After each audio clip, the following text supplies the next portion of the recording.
Doing great, doing great. It's a little different. I'm not going to lie to you. It's been kind of a whirlwind couple of months. I mean, I've known Gruden for a lot of years, but you walk in at 5:30 in the morning, he looks at you, why you late? I've been here an hour, so it's been awesome. It's a little different, and I'm really excited about the week. Mike, what experience covering the NFL draft? How much more difficult is it to find willing trade partners for the number one pick if there's not a quarterback going there? It's an interesting question, and I think what's happening is obviously quarterbacks drive the process. But I think as we become more and more pass-driven league, we're seeing more and more potential trade partners with people that can stop the pass, defensive linemen, corners. Obviously, the wide receiver thing's a different conversation, but I think defensively, I'm hearing more and more from coaches about, hey, how do we stop this spread offense? Where are the priorities now on defense? So I think that conversation's part of it also, not just the quarterbacks. How much of your personal process has changed from what you used to do in the media to what you do now? You know what? At the end of the day, evaluating is evaluating. So when I sit in the room by myself and watch film, which I don't get to do as much of as I'd like right now, but when I do that, it's no different than what I've done the last 20 years. What's different, though, is evaluating free agency this year, for instance. So while I had my scouts in for 2 weeks, we went 15 straight days, 12 hours a day, sitting in a room with the scouts, putting together our first draft board, but I'd have to jump in and out for free agency, for instance. And I think the difference this week for me is I get more access to the kids, which is helpful. So that's the biggest difference for me this week is we had 2 interviews last night. We're going to have 8 more tonight, 60 overall. The 15 minutes with those kids is critical. The 30 visits in Oakland are critical. The local visits, the more time you get with the kids, I think the better job you do scouting.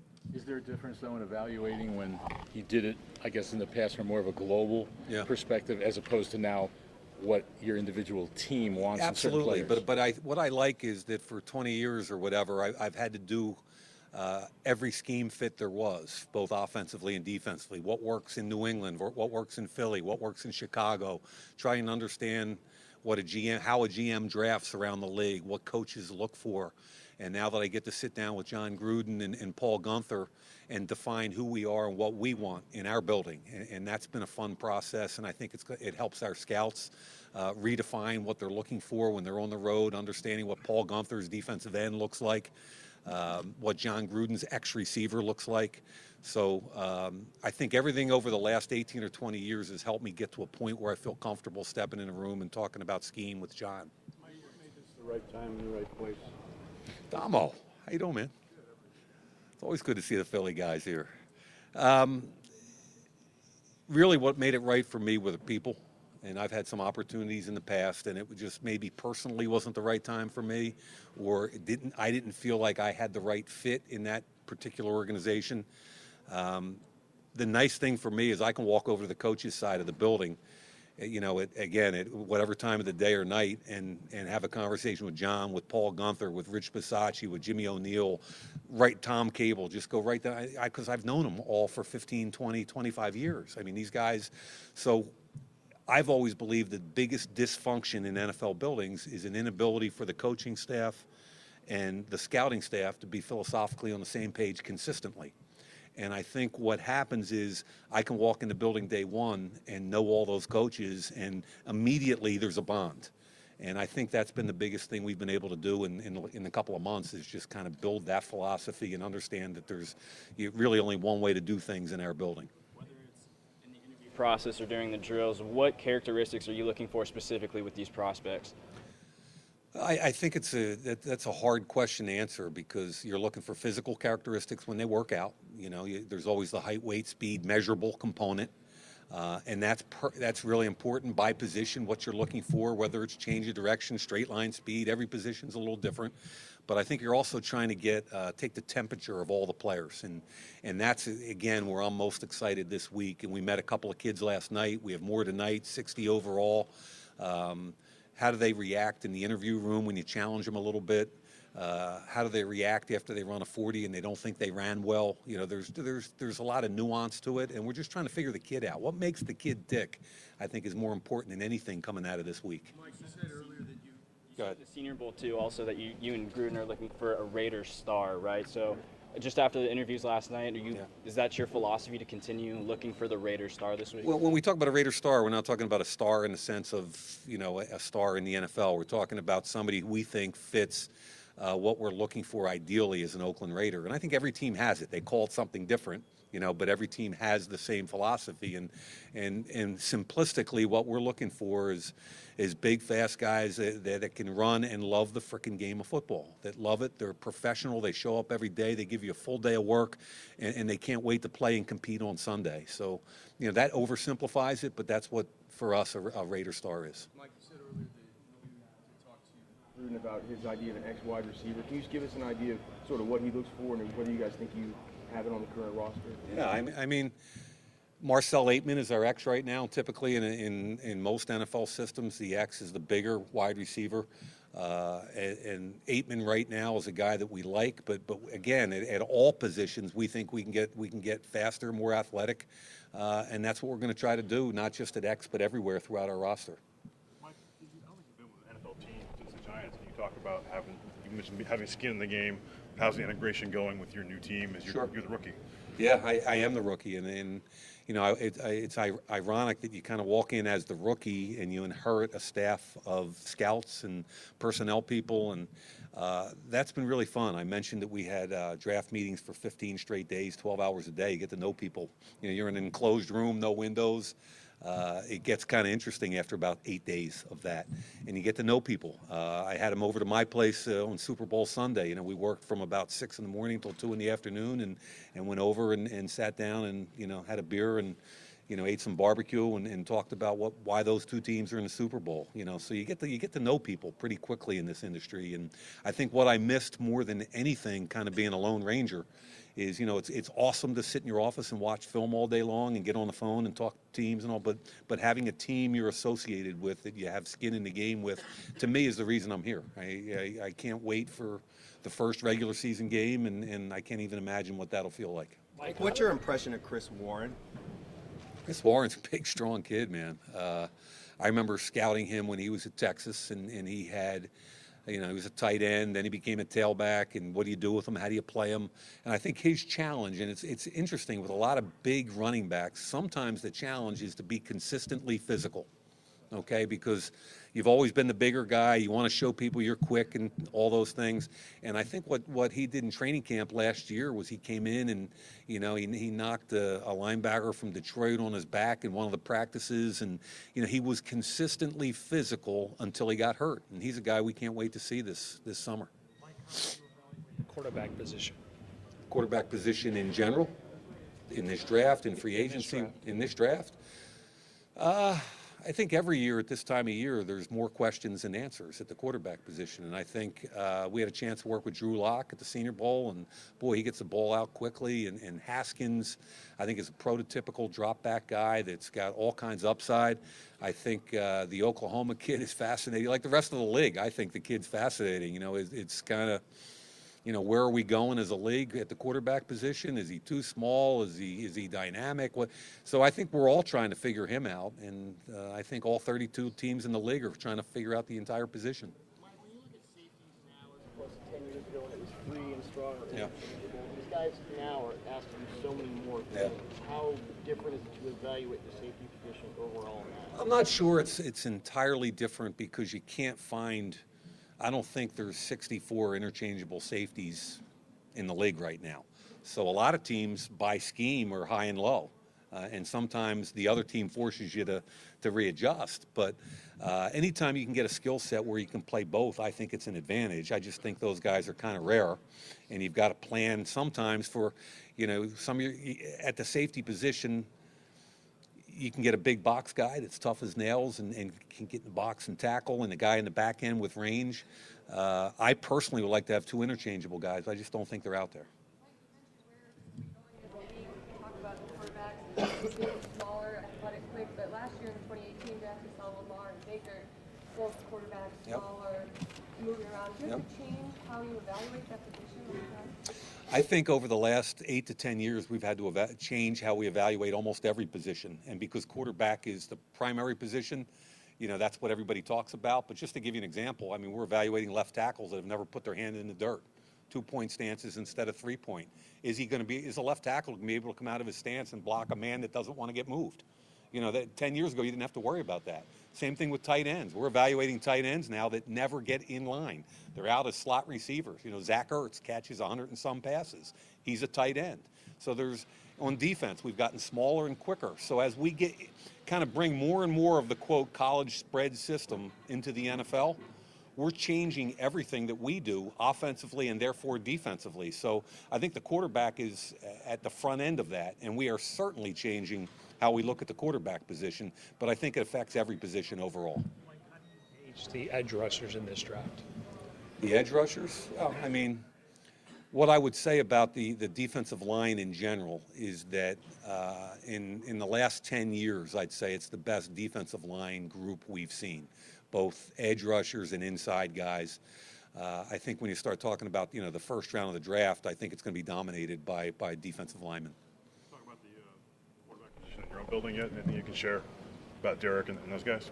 As far as what? Self-scouting. I mean, we've got a young quarterback that we think's a franchise quarterback that's going to be 28 years old in March. So we're pretty happy with where we are, especially with our backup quarterback who we signed last year, McCarron. We feel like we're pretty good at the quarterback position. Mike, the last couple of years you've had a visit from Bill Belichick during your broadcast. Are you expecting a visit of a different sort this year? I was fortunate enough to play for Coach Belichick for a couple of years, and he's been great to me over the years. I'm guessing that at this point, as good a relationship as we have, we probably won't be as quite the free exchange of information as in the past. Mike, as you look ahead towards the future and the long-term plans with the Raiders, how important is it to hit on these first-round picks this year? You know, people ask me that, and it's really intriguing. We have to hit on them, obviously, but what I keep trying to tell our staff from A to Z is those 2 7th-round picks are just as important as the 3 first-round picks. And the college free agents that we sign after that are just as important. And we're trying to build a culture and accountability and talent. And we're trying to do all these different things. And I think the important thing is it's easy to focus on the 3 first-round picks, but we need to hit throughout the entire draft. We got 10 picks. That could be more or less at the end of the day. But we've got 10 picks, and we value all of them. So we need to hit on a high percentage. We've got more needs than I can even tell you about right now, and that means we've got to hit everywhere. Free agency, draft, college free agency, everywhere.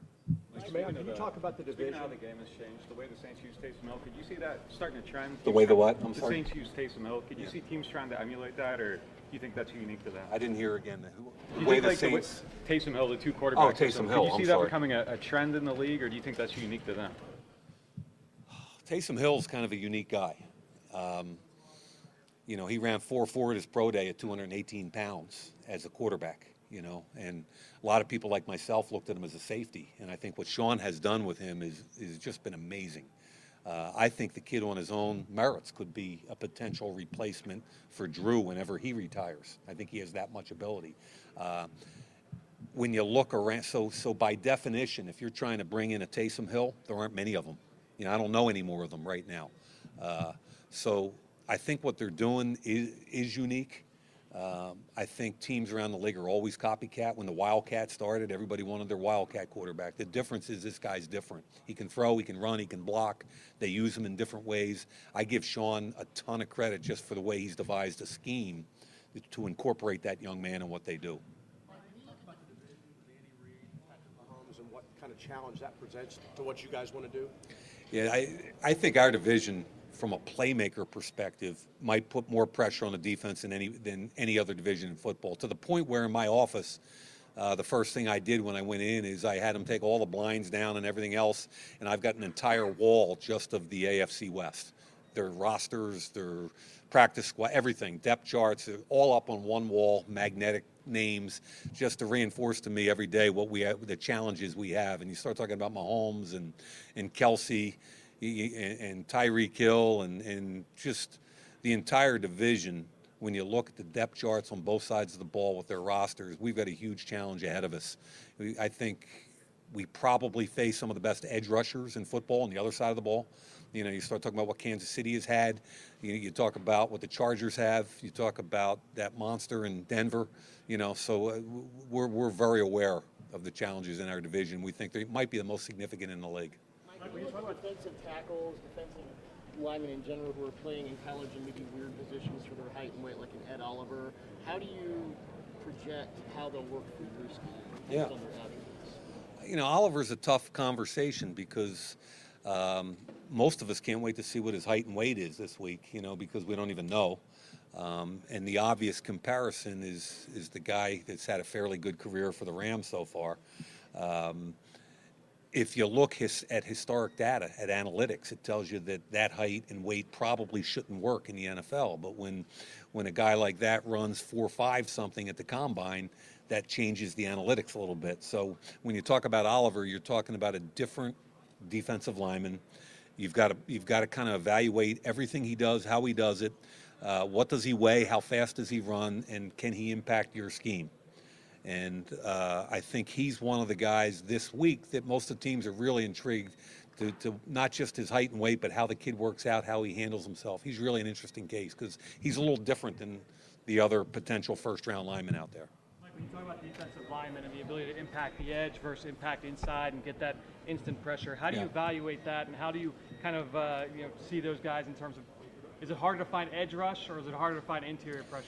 I think we're getting to the point in this league where we've become such a pass-first league, Fran, that you take those guys wherever you can get them. And over the years, I've talked to almost every top quarterback in the NFL, and I've asked them all the same question. You know, what bothers you the most?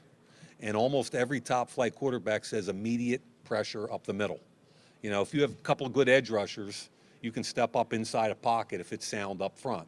If you're getting push, and some of those guys that don't move as well, especially if you're getting push up the middle, that's difficult. It disturbs sight lines, forces you to readjust your feet.